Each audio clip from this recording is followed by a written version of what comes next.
Dans cette vidéo, nous dévoilerons le pouvoir du sel comme arme dans la guerre spirituelle. Nous parlerons clairement et simplement afin que chacun puisse comprendre son utilisation pure et correcte. Faites attention.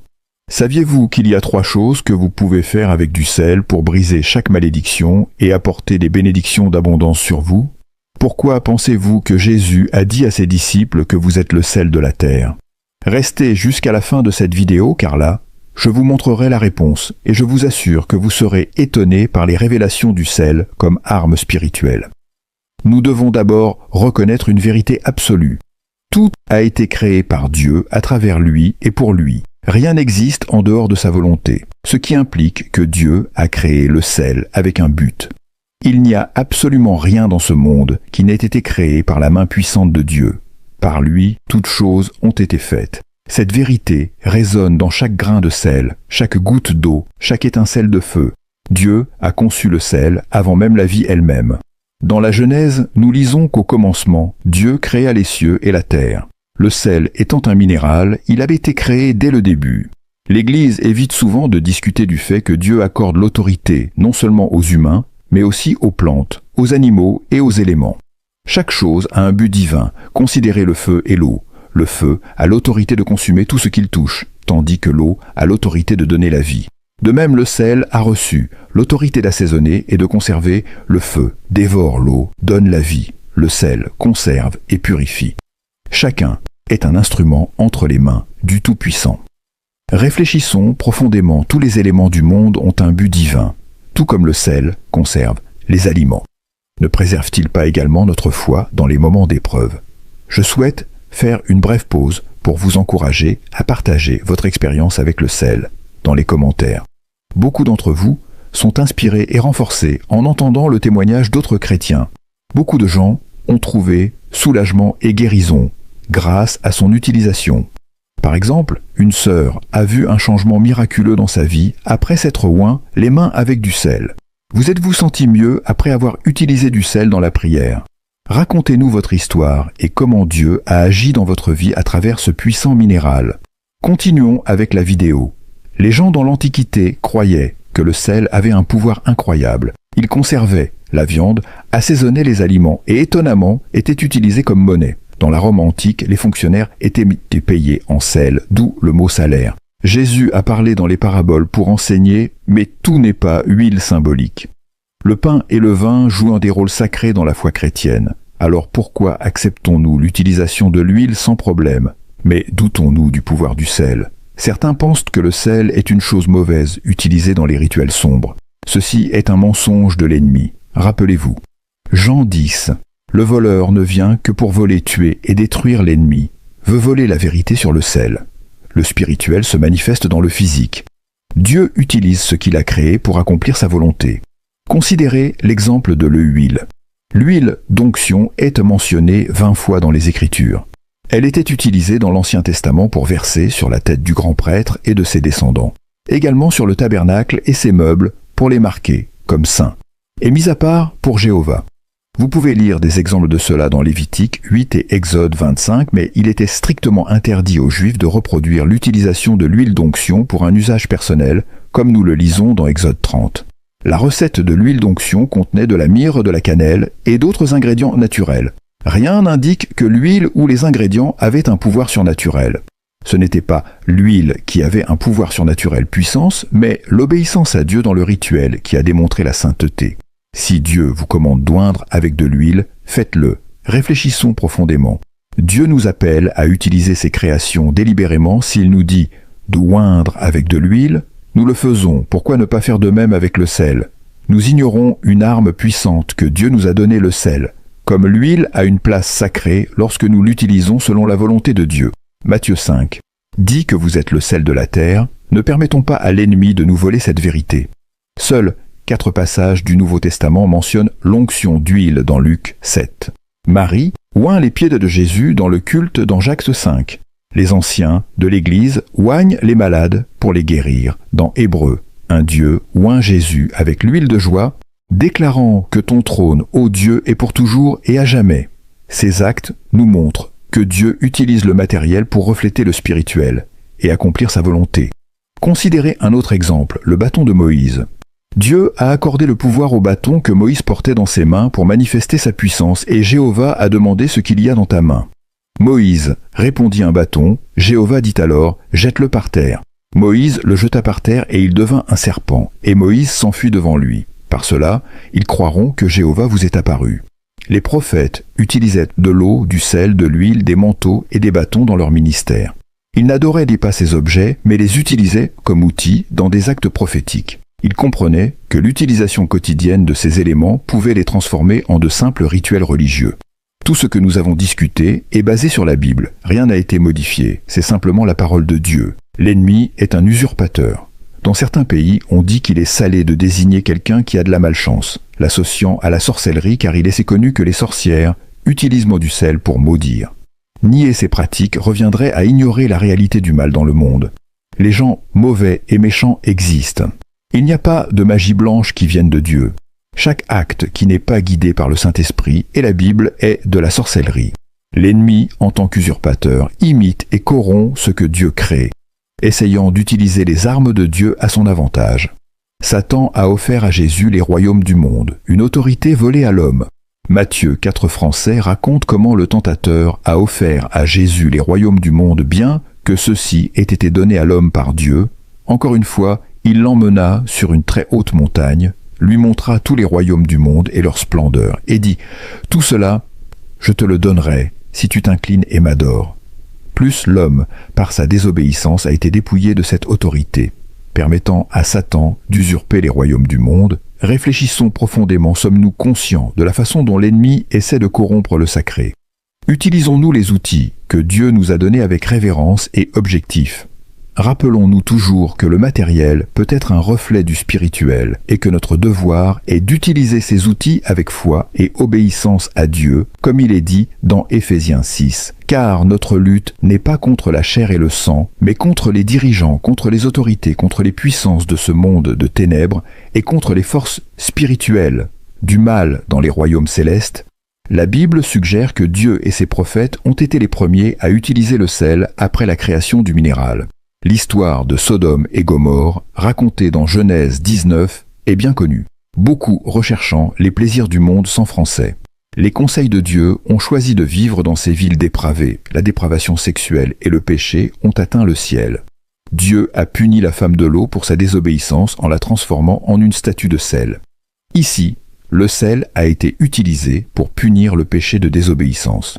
Ce n'est pas Satan, mais Dieu qui a utilisé ce minéral pour exercer sa justice dans Lévitique. 2.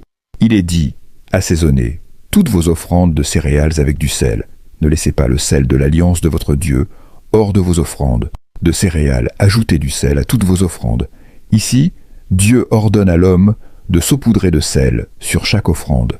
Chaque offrande signifie qu'il n'y a pas d'exception. Et ne laissez pas de côté, souligne la perpétuité de cette pratique pour les Israélites. Saler les offrandes était obligatoire pour purifier les impuretés. Ce passage révèle une autre qualité de purification par le sel. Dans Chroniques, il est dit « Ne savez-vous pas que l'Éternel, le Dieu d'Israël, a donné la royauté sur Israël à David et à sa descendance par une alliance de sel pour toujours ?» Dieu établit des alliances avec l'homme en utilisant des outils simples et naturels comme le sel. Ce verset montre une autre qualité de sel, l'alliance perpétuelle que nous avons. Nous avons vu 3 attributs principaux du sel dans le domaine spirituel. Purifier pour l'alliance et maudire. Ces qualités révèlent la profondeur et le but divin de l'utilisation de ce minéral. Réfléchissons maintenant un peu à la raison pour laquelle les sorcières utilisent le sel pour la sorcellerie. Elles utilisent précisément cet élément car elles sont conscientes de l'attribut spirituel que représente le sel. Elles savent que c'est un minéral créé par Dieu Tout-Puissant qui transcende les mondes matériels et spirituels et qu'il a reçu ces 3 pouvoirs spécifiques. Si utilisé contre lui, il pourrait causer des dommages importants. L'ennemi a essayé de faire croire aux chrétiens et au monde entier que le sel est un instrument du mal utilisé uniquement par les sorciers. Mais aujourd'hui, vous comprendrez que le sel n'est pas seulement un outil rouillé utilisé uniquement dans l'Ancien Testament et oublié. Aujourd'hui, vous saurez que l'alliance du sel est éternelle et que si les chrétiens ont cessé de l'utiliser, c'est parce qu'ils ont été astucieusement trompés. Aujourd'hui est le jour où vous dites « assez de tromperie ». Aujourd'hui est le jour de la vérité, gloire à Dieu, sel et malédiction. Au début de l'étude, nous avons vu que la femme de Lot a été transformée en statue de sel. Ceci est étroitement lié à Sodome et Gomorrhe. Dans Deutéronome 29, il mentionne « Et les générations à venir, vos enfants, qui se lèveront après vous, et l'étranger qui vient d'un pays lointain quand ils verront les plaies de ce pays, et ces maladies avec lesquelles le Seigneur l'a affligé, le soufre et le sel brûlant toute sa terre, elle ne sera pas semée et ne produira pas, et aucune herbe n'y poussera, tout comme dans la destruction de Sodome et Gomorrhe, que le Seigneur a détruite dans sa colère, et sa fureur le soufre. Et le sel sont des symboles de malédiction sur la terre, empêchant toute herbe de pousser le sel, avec le soufre détruit. Maintenant, comprenez pourquoi les sorciers utilisent le sel, ce qui était à l'origine pour la justice. Aujourd'hui est utilisé contre les enfants de Dieu, non pas parce que le sel était mauvais, mais parce que nous avons abandonné les actes prophétiques, et les instruments qui nous ont été donnés, le sel, est notre héritage. Si vous êtes un véritable enfant de Dieu, vous ne devriez pas craindre le sorcier qui utilise le sel contre votre travail, à la maison ou votre entreprise. Vous avez le pouvoir d'annuler toute sorcellerie et de révoquer les malédictions. Sophonie 2 dit « C'est pourquoi je suis vivant, dit l'Éternel des armées. Dieu d'Israël, Moab sera comme Sodome, et les enfants d'Amon comme Gomorrhe, un champ d'orties et une fosse de sel, et une désolation perpétuelle. Le reste de mon peuple les pillera, et le reste de mon peuple les possédera. Le sel se rapporte à Sodome et Gomorrhe, Moab et Ammon-Moab, et Ammon sont les enfants de l'inceste entre Lot et ses filles, nés après la destruction de Sodome et Gomorrhe. Cet acte de dépravation a produit 2 peuples méchants qui ont continuellement fait la guerre contre Israël. La perversion sexuelle apporte des malédictions sur des générations. Beaucoup ne comprennent pas pourquoi leurs familles sont confrontées à des problèmes mariage ratés ou abus. La racine pourrait être dans les actes moraux des ancêtres. Souvent, nous ne comprenons pas pourquoi il y a certains problèmes dans nos familles, ou pourquoi nos enfants ne peuvent pas avoir un mariage réussi. Pourquoi il y a des violeurs et des victimes dans l'environnement familial. Même en étant chrétien, c'est sans aucun doute une situation regrettable. La cause pourrait être la dégénérescence héritée par les actes immoraux de nos ancêtres pour libérer vos enfants de ces malédictions. Le verset précédent de Sophonie offre une réponse. Prenez le sel consacré à Dieu et répétez ceci. Prière, mon Père.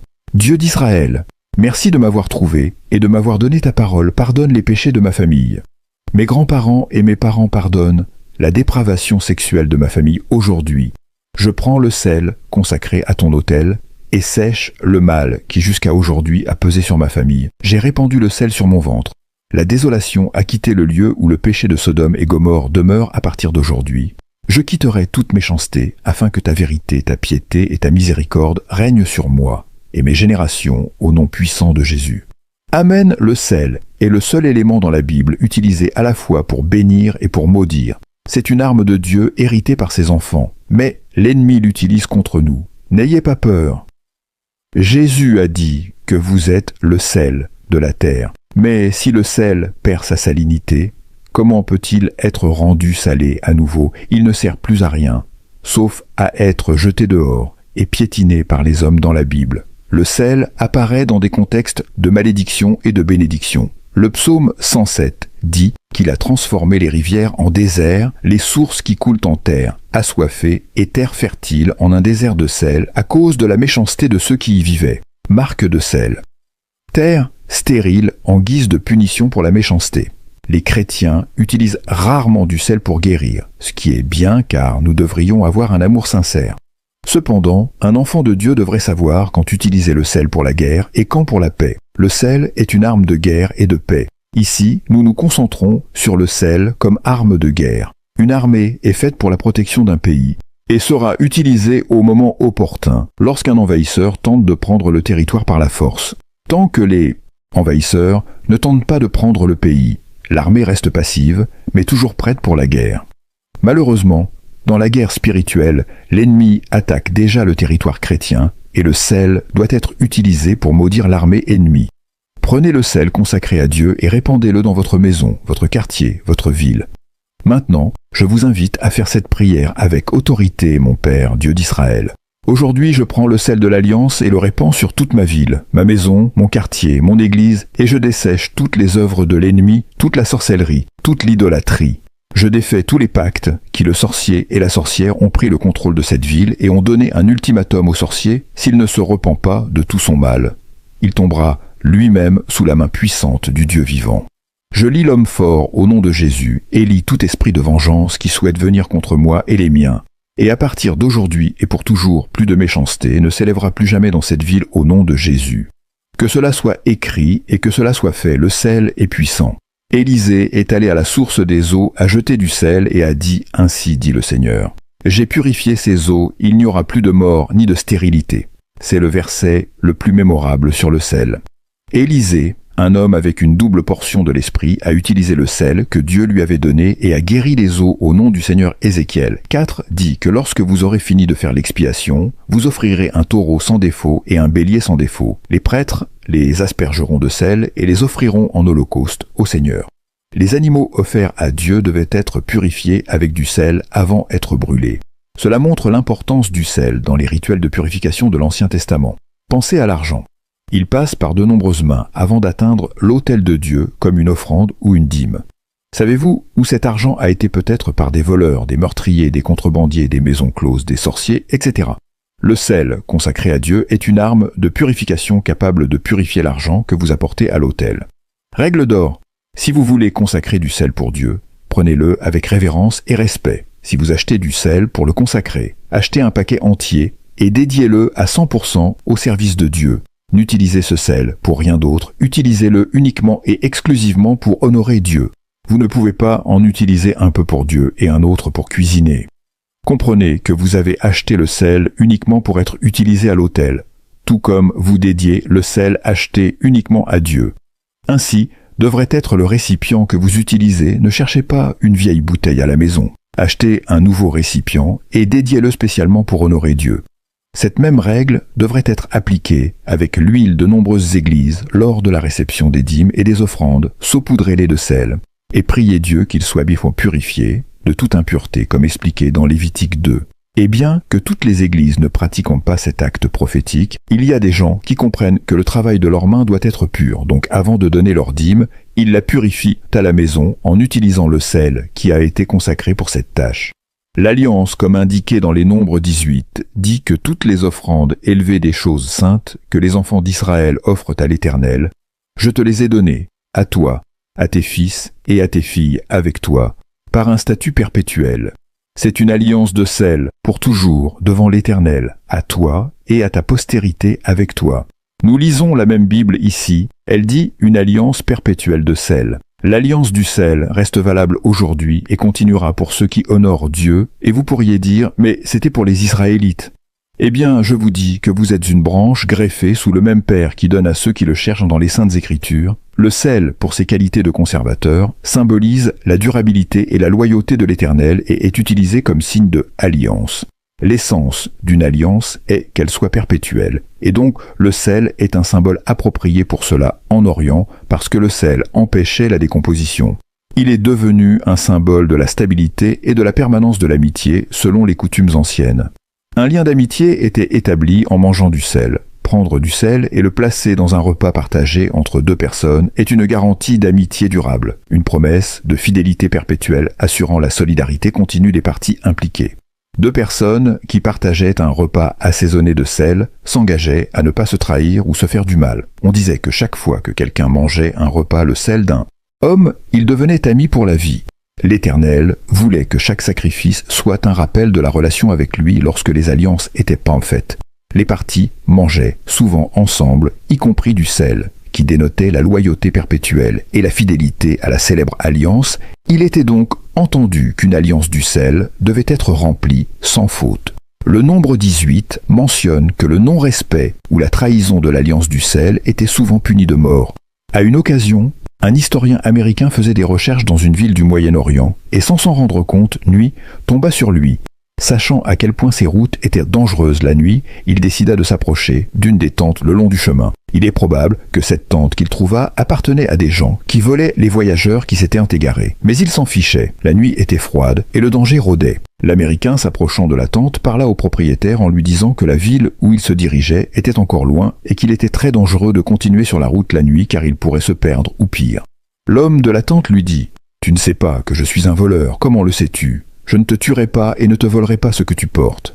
Oui, je sais que tu es un voleur, dit le voyageur, mais je ferai une alliance de sel avec toi. Le voleur répondit, Viens, sois béni du Seigneur, et assieds-toi. Le voleur mit du pain sur la table et l'assaisonna de sel, et tous deux mangèrent. Le lendemain matin, l'Américain se leva, et le voleur était vigilant dans la tente, prenant soin des affaires de ses invités. Le voleur compta les affaires du voyageur et les rendit toutes gentiment. L'Américain obtint dans son véhicule et a continué son voyage escorté par le voleur qui l'accompagnait et le protégeait jusqu'à la ville de destination. Le voleur savait que faire une alliance avec du sel avec un homme est un service à Dieu, et il l'honorera jusqu'au jour de sa mort. L'alliance du sel en Orient est toujours valable aujourd'hui et est un accord mutuel valable jusqu'à la fin. Des temps même après la mort de l'un des covenants, un marchand va au champ pour acheter 100 moutons. Mais à son arrivée, il se rend compte que le berger avait 300 moutons et voulait tous les vendre. Le marchand se rend compte qu'il n'a pas assez d'argent pour les acheter tous. Alors le berger lui dit « Faisons une alliance du sel avec la promesse que je te donnerai les 300 moutons et que tu me paieras dans les 60 jours les 200 restants. » Tous deux acceptent et mangent un repas assaisonné de sel. Le marchand prend les 300 moutons. 30 jours plus tard, le marchand meurt, mais son fils était au courant de l'alliance que son père avait avec le berger. À 60 jours, le fils du marchand honore l'alliance. Son père a fait avec le berger et paie le reste de l'argent dû. Je veux que vous compreniez cela clairement. L'alliance du sel est un engagement mutuel entre Dieu et l'homme, une relation équilibrée. Vous ne pouvez pas dire au Seigneur que vous faites une alliance avec lui et ensuite vivre comme vous le souhaitez. Dieu honore ceux qui l'honorent. Sa promesse est qu'il sera votre fils et lui votre père. Cependant, il faut se rappeler les commandements de leur Dieu. Exode 20 parle de la vallée du sel où la victoire appartient à ceux qui se battent pour leur bénédiction. Selon 2 Samuel, David est devenu célèbre quand il est revenu de vaincre 18 000 Aram dans la vallée du sel. Il a lui-même tué 10 000 Édomites dans la même vallée, et ainsi la bataille a continué, l'appelant par le nom qu'elle conserve à ce jour. L'Amésie, s'efforçant de rassembler son peuple, et est allé dans la vallée du sel, où il a tué 10 000 hommes de la mer. La vallée du sel est l'endroit où les Israélites ont vaincu leurs ennemis à 2 reprises, la première étant la victoire de David sur les 18 000 Araméens. Les érudits sont incapables de déterminer l'emplacement exact des cris, mais Samuel nous dit que c'est là que David fut exalté par son peuple pour avoir remporté une victoire rare dans les guerres. Quelle bataille difficile attendait David, avec tant d'ennemis contre lui, et une armée plus nombreuse que les Israélites. Mais peut-être que Dieu était avec lui en effet. David remporta la victoire dans la vallée du sel en battant les 18 000 soldats. Mais je veux expliquer quelque chose à propos de ce bref récit. Si vous ne combattez pas vos batailles, vous ne gagnerez pas. Beaucoup d'entre nous ont grandi avec l'expression « Dieu combat nos batailles ». Mais c'est une demi. Vérité, Dieu a gagné la guerre. Tout est fait, mais vous devez combattre vos propres batailles. Combattre pour vos bénédictions. C'est une mauvaise habitude que les chrétiens modernes ont acquise de ne prier et de crier. Laissez-moi vous dire que Jésus est la parole faite chair, et que ces paroles étaient accompagnées d'actions. S'est-il consacré uniquement à la prière? Certainement pas. Le maître comme David savait que les batailles sont affrontées en mettant en pratique la foi professée. Oui, c'est un fait que nous devons prier rapidement et louer, mais il y a aussi un temps pour mettre en action ce que nous croyons avec le cœur pour le sel israélite.